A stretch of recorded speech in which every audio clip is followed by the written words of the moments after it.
I was 17 the night my father decided my future for me. The kitchen smelled like fried onions and black pepper, the same as it had every Sunday of my life. The fan above the stove hummed lazily, pushing warm air around the room. My acceptance letter sat on the table beside my plate, the bold university seal shining like a secret I could barely contain. My hands trembled as I smoothed the envelope. "Dad," I said, trying to steady my voice, "I got something in the mail today." He didn't look up at first. He cut his steak with slow precision, the scrape of knife against ceramic louder than my heartbeat. "What is it?" he asked flatly. "I got in." I whispered that made him pause. "Got in where?" "State University, business program." I swallowed hard. They offered me a partial scholarship. For a moment, the world felt suspended. I imagined him smiling, maybe even looking proud. I imagined him saying, "That's my girl." Instead, he leaned back in his chair and let out a short, humorless laugh. "No daughter of mine needs college." The words landed softly, but they shattered everything. My mother's fork froze halfway to her mouth. She didn't speak. She rarely did when his tone turned final.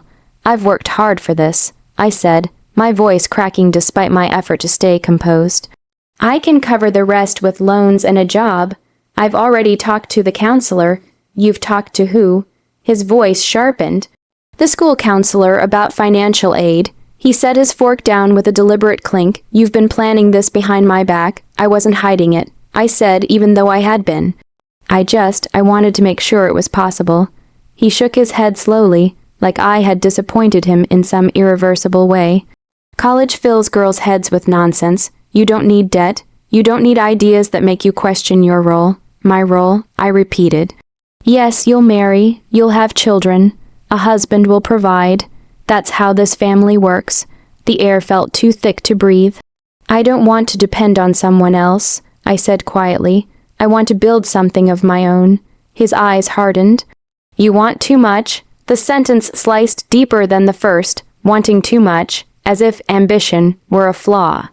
As if dreams were greed. "I'm not asking you to pay for it." I tried again. "I just want your support." He stood up then, towering over the table like a judge delivering a verdict.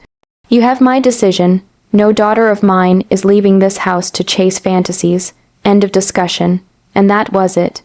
No raised voice, no dramatic explosion, just a door closing on my future with quiet certainty. I excused myself before the tears spilled over.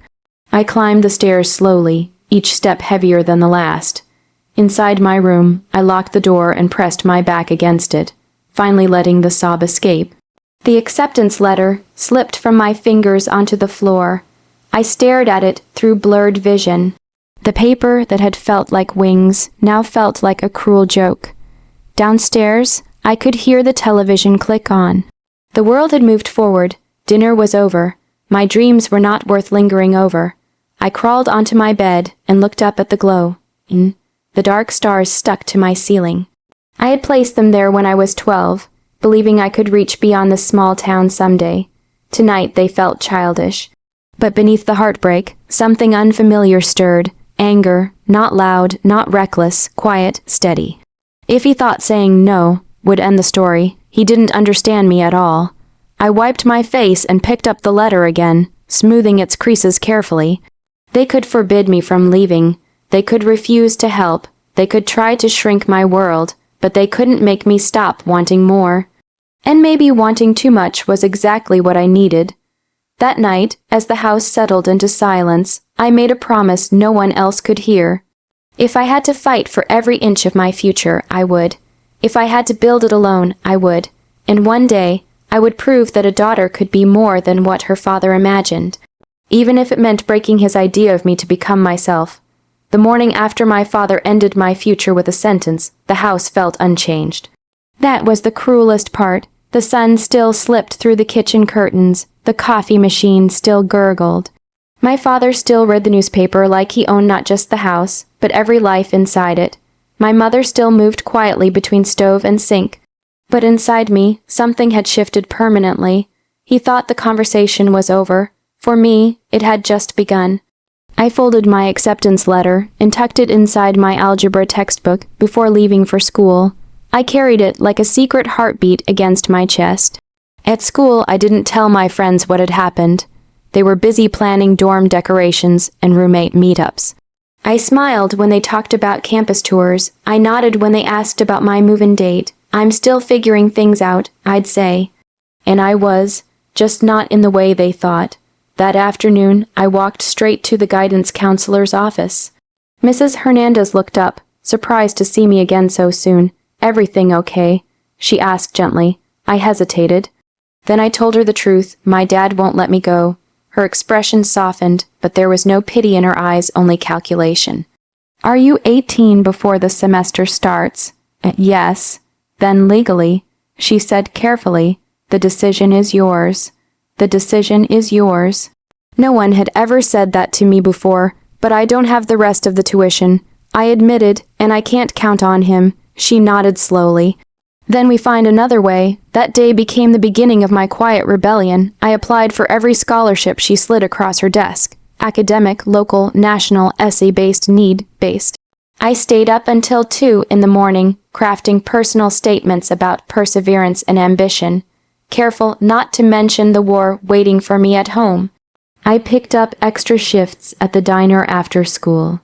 The smell of grease clung to my clothes long after midnight, but the tips went straight into a separate savings account my father didn't know about. I told him I was saving for future expenses. He seemed satisfied with that vague answer. On weekends, I tutored middle school students in math. Parents trusted me because I was top of my class. They didn't know I was using geometry worksheets as stepping stones out of town. Every dollar mattered. Every hour mattered. At dinner, my father occasionally brought up marriage prospects like he was discussing weather. "Mrs. Dalton's son just bought a truck," he said one evening. "Hard worker, good provider." I kept my eyes on my plate. "That's nice. You should think about stability," he added pointedly. I almost laughed at the irony. He believed stability came from dependence. I was building mine from independence. Months passed like that, me living 2 lives. The obedient daughter at home, the determined architect of her own future in secret. Then the email arrived. "Congratulations, you have been selected as a full scholarship recipient." I reread it 5 times to make sure it was real. Full tuition, housing stipend, book allowance. My hands shook, just like they had the night of the acceptance letter. But this time the trembling wasn't fear, it was power. They couldn't stop me now. Still, leaving wasn't simple. The night before my 18th birthday, I lay awake staring at the ceiling stars. I thought about confrontation. About shouting, about demanding respect, but I knew my father. He would dig his heels in deeper, so I chose silence instead. On my birthday, I opened my own bank account. I finalized enrollment forms. I signed housing contracts. The decision is yours. When the departure day came, I packed while my parents were at work. I didn't take much clothes, books, the acceptance letter. And I left a note on the kitchen table. "I'm not running away. I'm running towards something. I hope one day you understand." My suitcase wheels sounded too loud on the driveway. For a moment, I almost turned back. Fear whispered that I was alone. But something stronger answered, "No, you're becoming." As the bus pulled away from the town that had tried to define me, I didn't feel victorious. I felt terrified and free. My revenge wasn't loud. It wasn't dramatic. It was built in library corners and late night shifts. In essays written through exhaustion. In every quiet promise I made to myself when no one else believed in me. He said no daughter of his needed college. He had no idea that his refusal had just created one who needed it more than air. Success doesn't arrive all at once. It comes in small, stubborn victories. The first semester nearly broke me. I wasn't just a student. I was a waitress, a tutor, and sometimes a receptionist at the campus gym, while other freshmen explored parties and freedom. I memorized financial formulas between double shifts and ate instant noodles at midnight. But exhaustion felt different when it was chosen. Every grade I earned felt like a quiet answer to my father's voice in my head. "You want too much." Maybe I did. I majored in business finance. Numbers didn't care about gender. They didn't care about tradition or pride. They rewarded discipline and punished recklessness. They made sense in a way people often didn't. By sophomore year, professors began noticing me. By junior year, I secured a competitive internship at an investment firm in the city. By senior year, I graduated at the top of my class. My father didn't attend. He sent a short message through my mother. Hope it was worth it. It was. The city became my proving ground. I worked harder than anyone else in the room. I arrived first and left last. I listened more than I spoke. I invested my bonuses instead of spending them. While colleagues upgraded apartments and cars, I studied real estate markets at night. I wasn't chasing luxury. I was building leverage. Years passed quickly. Promotions followed. My salary doubled, then tripled. I diversified investments, stocks, small commercial properties, rental units in up-and-coming neighborhoods. I learned how assets grow quietly when tended patiently. Meanwhile, back home, silence stretched between my father and me like an unspoken standoff. We spoke only on holidays. The conversations were shallow. Weather, work, health. He never asked about my achievements. And I stopped needing him too. Then one evening, my mother called. Her voice was thinner than usual. "He's under a lot of pressure," she said. "What kind of pressure? The business isn't doing well. Some contracts fell through. There were loans bigger than I realized." I closed my laptop slowly. "Is he okay?" She hesitated. "The house is tied to the business." The house, his kingdom, the place he had used as proof that his way worked. I didn't respond immediately. "He won't tell you," she added quietly. "His pride won't let him." Of course it wouldn't. Weeks later, I received confirmation through public records. Foreclosure proceedings had begun. I stared at the listing online longer than I expected. The pictures showed the same kitchen table, the same staircase, even the faint outline on the hallway wall where he had marked my height each year. Reduced to square footage and estimated value, part of me felt cruel satisfaction. Life had a strange sense of irony. But another part of me felt something heavier. This wasn't about revenge anymore. This was about power. Who had it, who lost it, and who learned from it. The auction date was set. I didn't tell my mother I was coming home. I didn't tell anyone at work I'd be gone for the day. I simply boarded an early flight and drove the familiar roads back into town. The courthouse steps looked smaller than I remembered. Inside, the room buzzed with quiet conversation. Investors, locals, curious onlookers. I kept my head down and took a seat in the back row. When the property address was announced, my pulse remained steady. Bidding began lower than market value. The downturn had scared off some buyers. Hands rose, numbers climbed. I calculated quickly in my head. I knew the property's worth, not emotionally but strategically. Good structure, desirable lot, long-term value. The auctioneer called for higher bids. A pause settled over the room. I lifted my hand. The number echoed against the walls. Another bidder countered. I didn't hesitate. I raised again. Silence. Going once, going twice. The gavel struck. Sold. The word rang through me like a bell. Not triumph. Not bitterness. Control. I signed the paperwork in a side office, pen gliding smoothly across each page. The clerk didn't look twice at my name. To them, it was just another transaction. To me, it was a full circle. The final document slid toward me. Owner. I stared at the word longer than necessary. Years ago, my father had claimed ownership over my future with a sentence. Now, with a signature, I held ownership over the foundation he once used to confine me. He didn't know yet.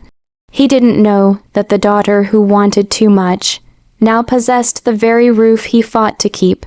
As I stepped outside into the afternoon sun, I felt no need to rush. Some revelations are best delivered slowly. And I intended to choose my moment carefully. I didn't tell them right away. For 2 weeks, I let the paperwork settle. I transferred utilities quietly into my name. I spoke with the bank. I made sure there would be no sudden eviction notices, no humiliating letters taped to the front door.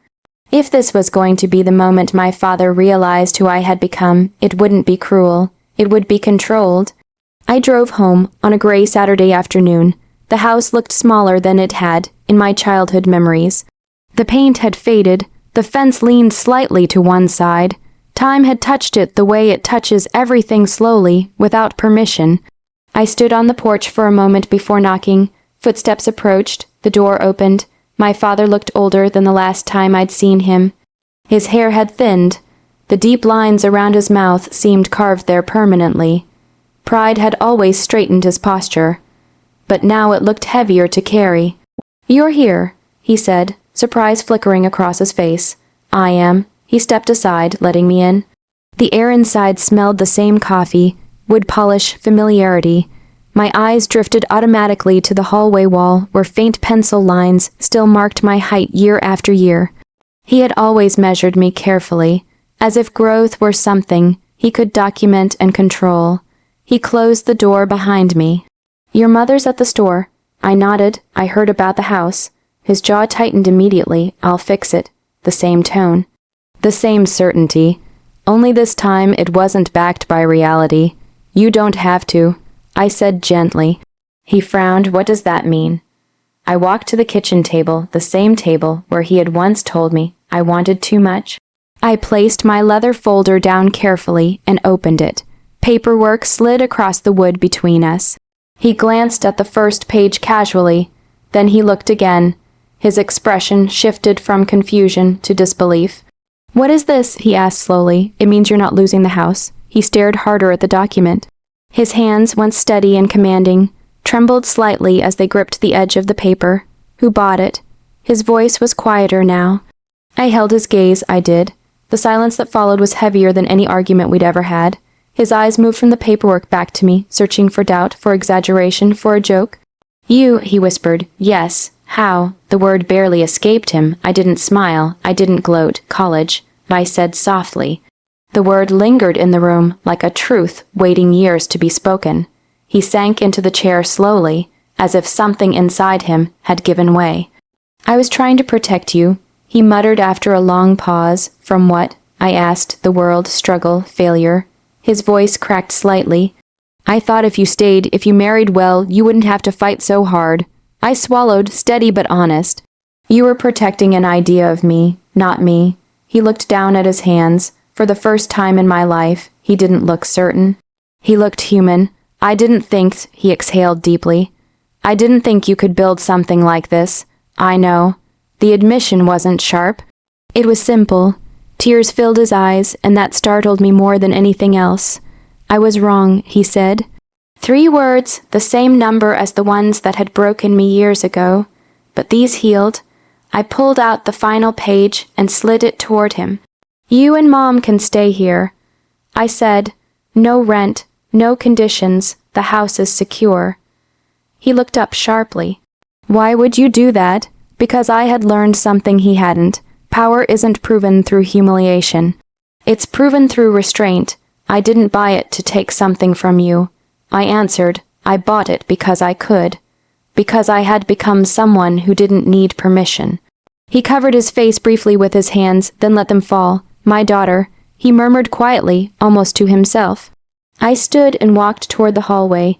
My fingers traced over the highest pencil mark on the wall, my final recorded height at 17. He had stopped measuring me there, but I hadn't stopped growing. "I'm still your daughter," I said without turning around. "Just not the version you imagined." When my mother returned and the truth settled into the room, there were tears and stunned silence, but no anger. That night I slept in my childhood bedroom again, the glow and the dark stars still shimmered faintly on the ceiling. Only now, they didn't feel like distant wishes. They felt like proof. He once said no daughter of his needed college. Now every brick above his head stood because she had one. And this time, the house wasn't a kingdom. It was simply a home, one built on respect,